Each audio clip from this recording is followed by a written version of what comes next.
చేదీరాజైన ఉపరిచర వసువు యొక్క వంశంలోనే మరో శాఖలో దమఘోషుడనేవాడు పుట్టాడు.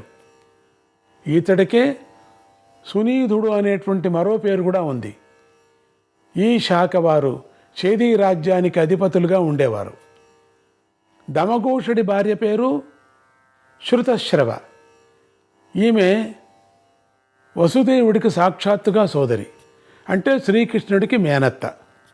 ఈ దంపతులకు 5 పుత్రులు కలిగారు. వారే శిశుపాలుడు, దశగ్రీవుడు, రేభ్యుడు, వీళ్ళంతా బంధువులు. రేభ్యుడు, ఉపదిశుడు, బలి అనేవారు. వీరందరూ మహావీరులే. దమఘోషుడు తన పెద్ద కొడుకైన శిశుపాలుణ్ణి పైకి తీసుకొచ్చే భారాన్ని జరాసంధుడి చేతిలో పెట్టాడు. జరాసంధుడు కూడా శిశుపాలుని దత్తపుత్రుడిలాగా చూసుకునేవాడు. మహావీరుడైన జరాసంధుడి అండ చూసుకొని శిశుపాలుడు విర్రవీగిపోతూ ఉండేవాడు. ఏ కారణము లేకుండానే అతడికి వృష్టి వంశం వారి మీద తీవ్ర కోపం ఉండేది. ఇది ఇలా ఉండగా జరాసంధుడు తన పుత్రికల్లో 2 కంసుడికి ఇచ్చి వివాహం చేశాడు. ఆ కంసుడిని వృష్టి వంశంలో పుట్టిన శ్రీకృష్ణుడు సంహరించాడు. అప్పటి నుంచి జరాసంధుడికి కూడా వృష్టి వంశం మీద వైరంగా ఉండేది. అలాంటి శ్రీకృష్ణుడికి భీష్మకుడు తన పుత్రికను ఇస్తానంటే ఆ మాట జరాసంధుడికి నచ్చలేదు.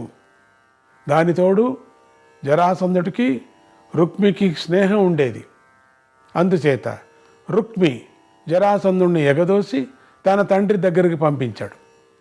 దాంతో జరాసంధుడు సూటిగా రంగంలోకి దిగి భీష్మక మహారాజు దగ్గరికి వెళ్ళి రుక్మిణిని శిశుపాలుడికి ఇమ్మని స్వయంగా అడిగేశాడు. జరాసంధుడి అంతటి చక్రవర్తి అడిగేసరికి భీష్మకుడు కాదనలేక ఒప్పేసుకున్నాడు. ఇంకేం చేయలేకపోయినాడు. అందువల్ల రుక్మిణికి స్వయంవరం అనేది నామమాత్రమే. ఆమెను శిశుపాలుడికి ఇవ్వటానికి అన్ని ఏర్పాట్లు జరిగిపోయాయి. పైకి మాత్రం స్వయంవరం. స్వయంవరం అనే పేరుతో విదర్భ రాజ్యానికి వచ్చిన పౌండ్రక వాసుదేవాదులకు కూడా ఈ వివాహం సమ్మతమే. ఇంతకు ఇది శ్రీకృష్ణుడి యొక్క మేనత్త కొడుకు వివాహమే కదా. అందువల్ల వృష్టి వంశం వారు కూడా చాలామంది ఆ వివాహానికి వచ్చారు. వారిలో శ్రీకృష్ణ బలరాములు కూడా ఉన్నారు. వాళ్ళు కూడా వచ్చారు. భీష్మక మహారాజు ఈ వృష్టి వంశం వారందరికీ స్వాగతం పలికి ఊరి వెలుపల రాజోచితమైన బసలు ఏర్పాటు చేశాడు.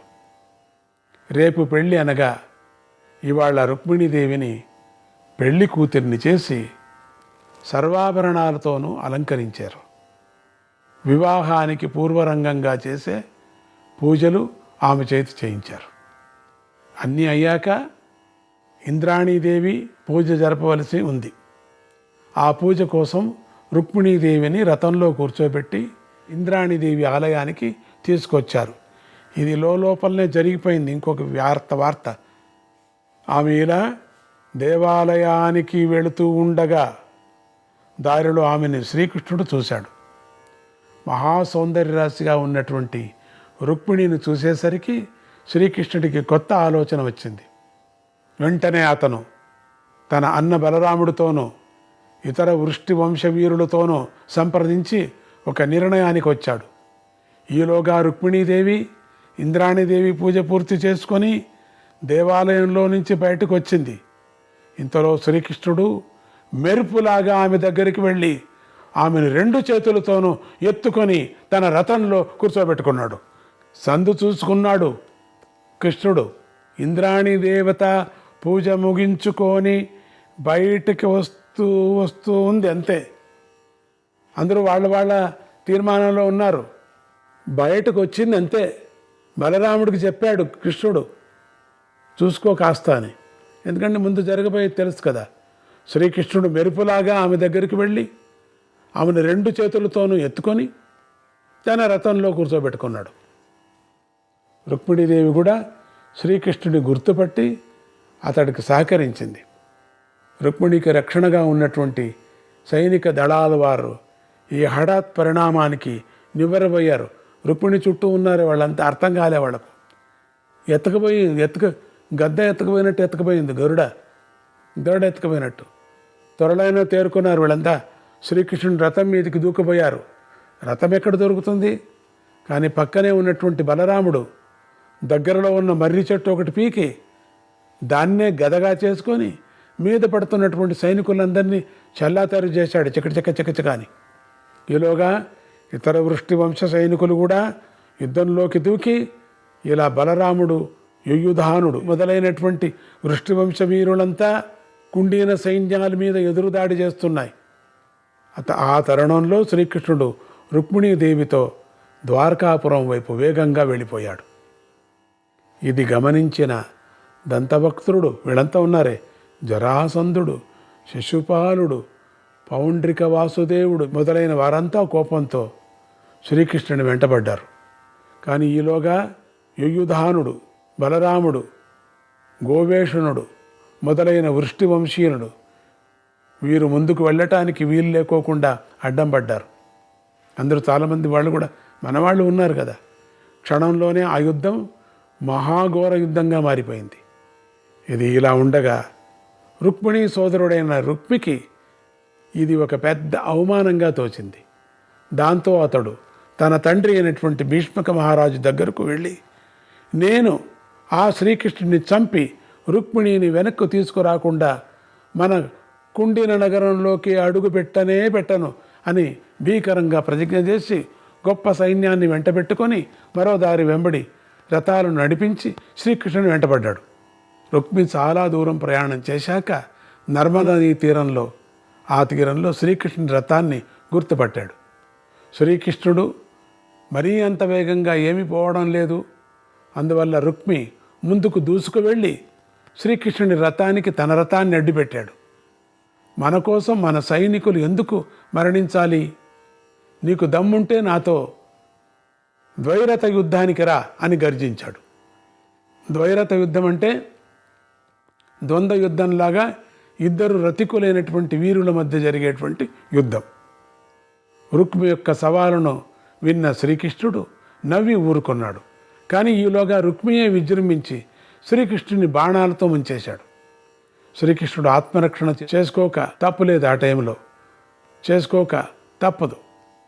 అందుకని ఆ ప్రయత్నంతో రుక్మి యొక్క ధ్వజం విరిగిపోయింది, సారథి తల తెగిపోయింది, రుక్మి చిక్కుల్లో పడిపోయాడు. ద్వైరరథ యుద్ధమని రుక్మి స్వయంగా ప్రకటించిన ఉన్నప్పటికీ అతడి వెనకాలన్న దక్షిణాది రాజులంతా ఒక్కసారిగా శ్రీకృష్ణుడి మీదకి విరుచుకుపడ్డారు. శ్రీకృష్ణుడి వెనకాల వేరే సైన్యం లేదు. అయినా సరే శ్రీకృష్ణుడు వాళ్ళందరి మీదకి బాణవర్షాలు కురిపించాడు. ఆ సైన్యాన్ని చిన్నం చేశాడు. ఈలోగా రుక్మి మరో రథం తీసుకొని శ్రీకృష్ణుడి మీదకి దివ్యాస్త్రాలను ప్రయోగించాడు. శ్రీకృష్ణుడు చిరునవ్వు నవ్వుతూనే ఆ దివ్యాస్త్రాలను నిర్వీర్యం చేసి రుక్మి యొక్క ధనస్సును, రథాన్ని కూడా విరగ్గొట్టాడు. దాంతో రోషం పెరిగిపోయినటువంటి రుక్మి కత్తి, డాలు తీసుకొని గద్ద ఎగిరినట్టుగా ఆకాశంలోకి ఎగిరి శ్రీకృష్ణుడి మీదకు దూకబోయాడు. కానీ ఈ లోపల శ్రీకృష్ణుడు వేసిన బాణాలకు రుక్మి చేతిలోని ఖడ్గం ముక్కలైపోయింది. మరికొన్ని బాణాలు రుక్మి ధరించిన కవచాన్ని ఛేదించింది. అతడి గుండెలోకి దూసుకుపోయాయి. రుక్మి నేల మీద పడి మూర్చిపోయాడు. ఈలోగా శ్రీకృష్ణుడు ఇతర శత్రువీరుల మీద కూడా బాణాలు గుప్పించాడు. వాళ్ళు ఆ బాణాల పరంపరకు ఉక్కిరి బిక్కిరై రుక్మి మూర్చిపోయి ఉండటాన్ని గమనించి తలో పక్కకు పారిపోయారు. ఈలోగా రుక్మికి స్పృహ వచ్చింది మళ్ళీ. కానీ పైకి లేవలేక మూలుగుతూ మట్టిలోనే పడి దొర్లుతున్నాడు. అది గమనించిన రుక్మిణీదేవి శ్రీకృష్ణుని పాదాల మీద పడి, మా అన్నను చంపవద్దు అని ప్రార్థించింది. శ్రీకృష్ణుడు ఆమెను ఓదార్చి, రుక్మి దగ్గరకు వెళ్ళి నిన్ను చంపను అని అభయం ఇచ్చి రుక్మిణీదేవిని తీసుకొని ద్వారకానగరం వైపు దూసుకు వెళ్ళిపోయాడు. ఈలోగా బలరామాదులు కూడా తమ యొక్క ప్రత్యర్థులను ఓడించి భంగపరిచి ద్వారకా నగరం చేరుకున్నారు. శ్రీకృష్ణుడు వెళ్ళిపోయిన తర్వాత రుక్మీ పక్షంలోని శృతర్వుడు అనే రాజు రుక్మి దగ్గరకు వచ్చి అతడిని తన రథం మీదకి ఎక్కించుకొని తన నగరానికి తీసుకువెళ్ళి వైద్యాలు కూడా చేయించాడు. పాపం స్వాభిమాన మదం గల రుక్మి, నేను నా ప్రతిజ్ఞను నెరవేర్చలేదు గనుక కుండినపురంలోకి అడుగు పెట్టను అని పట్టు కూర్చున్నాడు. భీష్మక మహారాజే మెత్తబడి విదర్భ దేశానికి దగ్గరలో భోజకటకం అనే పేరుతో ఒక కొత్త పట్టణాన్ని నిర్మించి రుక్మి అక్కడే ఉండి రాజ్యపాలన చేసే ఏర్పాటు చేశాడు. ఇక మున్ముందుగా ద్వారకా నగరం చేరుకున్నటువంటి శ్రీకృష్ణుడు తన అన్నగారు మొదలైన వృష్టి వంశీయ అందరూ అంతా వచ్చేదాకా ఆగి వారందరి సమక్షంలో రుక్మిణీదేవిని శాస్త్రోక్తమైనటువంటి విధానంతో వివాహం చేసుకున్నాడు. జై బోలో రుక్మిణీ సమేత శ్రీకృష్ణ పరమాత్మకి జై. ఆ విధంగా రుక్మిణీదేవి శ్రీకృష్ణుడికి పెద్ద భార్య అయ్యింది. రుక్మిణీ శ్రీకృష్ణుల దాంపత్యం ఎంతో అన్యోన్యంగా సాగింది. ఆ దంపతులకు క్రమంగా 10 మంది కొడుకులు, 1 కూతురు పుట్టారు. చారుదేష్ణుడు, సుదేష్ణుడు, ప్రద్యుమ్నుడు, సుషేణుడు, చారుగుప్తుడు, చారుబాహుడు, చారువిందుడు, సుబాహువు, భద్రచారువు, చారువు అనేవారు పుత్రులు. వీరందరూ అస్త్రశస్త్ర విద్యలు నేర్చిన మహావీరులే. ఇక పుత్రిక పేరు చారుమతి. ఆ తర్వాత శ్రీకృష్ణుడు క్రమంగా మరో 8 సుందరాంగులను వివాహం చేసుకున్నాడు. వారి పేర్లు కాళింది, ఈమె సూర్యపుత్రి; మిత్రవింద, ఈమె శ్రీకృష్ణుడి మేనత్త, రాజాదిదేవి యొక్క పుత్రిక. ఇక సత్య, ఈమె అయోధ్యాధిపతి అయినటువంటి నగ్నజిత్ యొక్క పుత్రిక. జాంబవతి, ఈమె త్రేతాయుగం నాటి జాంబవంతుడి పుత్రిక. రోహిణి, ఈమెకే మరో పేరు భద్ర, మరో పేరు కైకేయి. ఈమెకు కావాలనుకున్న రూపాన్ని పొందేటువంటి కామరూప విద్య ఉండేది. ఈమె శ్రీకృష్ణుడి మరో మేనత్త అయినటువంటి శృతికీర్తి పుత్రిక. లక్షణ, ఈమె మధురరాజు పుత్రిక. సత్యభామ, ఈమె సత్రాజిత్ పుత్రిక. గాంధారి, ఈమె శేభ్యరాజు పుత్రిక. వీరుగాక మరో 16,000 మందిని శ్రీకృష్ణుడు వివాహం చేసుకున్నాడు. అంటే 16,100 మందిని 16,100 మందిని అని చెప్పాం కదా ఆ రోజు గోసాయిలని. శ్రీకృష్ణుడు వారందరి యందు కూడా సమానమైనటువంటి ప్రేమతో ఉండి సమానంగా ఆదరించేవాడు. వారందరికీ పుత్రులు జన్మించారు. ఆ పుత్రులందరూ విద్వాంసులు, వీరులు, పుణ్యాత్ములు అయ్యారు. రుక్మి భోజకటంలోనే, భోజకటం అనేటువంటిది అనుకున్నాం కదా, ఆ భోజ రాష్ట్రంలోనే స్థిరపడిపోయాడు. కొంతకాలానికి అతడికి శుభాంగి అనే ఒక కూతురు పుట్టింది. ఆ పిల్లకి అతడు స్వయంవరం ఏర్పాటు చేశాడు. ఆ స్వయంవరానికి రుక్మిణీపుత్రుడైన ప్రద్యుమ్నుడు కూడా వెళ్ళాడు. ఇతడు చాలా అందగాడని ప్రతీతి. అంటే కృష్ణుడి కన్నా అందగాడని కూడా చెప్పేవాళ్ళు అప్పుడప్పుడు. ఆ స్వయంవరంలో శుభాంగి ప్రద్యుమ్నే వరించింది. రుక్మికి ఇష్టం లేకపోయినా ఆ వివాహం జరిపించక తప్పలేదు, ఎందుకంటే అది స్వయంవరం కదా. శుభాంగి ప్రద్యుమ్న దంపతులకు అనిరుద్ధుడు అనే పుత్రుడు పుట్టాడు. ఇతడు మంచి వీరుడని పేరు పొందాడు. అనిరుద్ధుడు యువకుడయ్యేసరికి రుక్మి యొక్క పౌత్రి అయినటువంటి రుక్మవతి పెళ్లి ఈడుకు వచ్చింది. అప్పటికి రుక్మిణి కుటుంబానికి, రుక్మి యొక్క కుటుంబానికి గల వైరాలు కూడా తగ్గాయి. మెల్లగా నిదానంగా ఇద్దరూ కలిసిపోయినట్టుగా ఉన్నారు. ఆ రుక్మవతిని అనిరుద్ధుడికి ఇచ్చి వివాహం జరుపుకోవాలని రుక్మిణి కోరుకుంది. రుక్మి కూడా మెత్తపడి తన మనవరాలిని అనిరుద్ధుడికి ఇస్తానని ముందుకు వచ్చాడు. ఇంకా బాగా కలిసిపోయింది కుటుంబాలు. ఇరు వర్గాల వారు ఒప్పుకున్నారు. శ్రీకృష్ణ పక్షం వారంతా తమ సైన్యాలతో సహా విదర్భకు తరలి వచ్చారు. వివాహం వైభవంగా జరిగింది మనవరాలిది. ఆ వివాహానికి రుక్మి పక్షం వారు కూడా చాలామంది రాజులు వచ్చారు. వాళ్లలో కొందరు రుక్మి దగ్గరకు వచ్చి, రుక్మి మహారాజా, నువ్వు జూదంలో మంచి నేర్పరివి. మగపెళ్లి వారిలో బలరాముడికి ఈ ఆట అంటే చాలా ఇష్టం. కానీ అతడు ఈ ఆటలో నేర్పరి కాదు. కనుక నువ్వు బలరాముణ్ణి ద్యూతానికి పిలిచి ఆటలో బలరాముణ్ణి ఓడిస్తే మేమంతా చూసి సంతోషిస్తాం. చూడండి, వీళ్ళిద్దరూ అంతా కలిసిపోతే పక్కలో ఉండేవాళ్ళు చెడగొడతారు అనటానికి ఇది ఒకటి సాక్షి. నువ్వు ఆయన్ని ఆటకు పిలువు అని బలవంత పెట్టారు. వద్దులే అని చెప్పాడు. వద్దులే, కలిసిపోయాం కదా, ఎందుకులే ఈ ఆటల్లో అంత ద్యూతం ఆటం అంటే మోసమే కదా, వద్దులే అన్నాడు. అయినా వదిలితే కదా చుట్టూ ఉండేవాళ్ళు, వదల్లే. రుక్మి కూడా సంతోషంగానే ఒప్పుకున్నాడు, కొనాకు పోన్లేని. రుక్మి ఇతర రాజులు కలిసి బలరాముణ్ణి ఆటకు పిలిచారు. అతడు కూడా ఒప్పేసుకున్నాడు. వారు వైభవానికి తగ్గట్టుగా ద్యూత మంటపం ఏర్పాటైంది. సర్వ విరోధాలకు మూలమైనటువంటి జూదం మొదలైంది.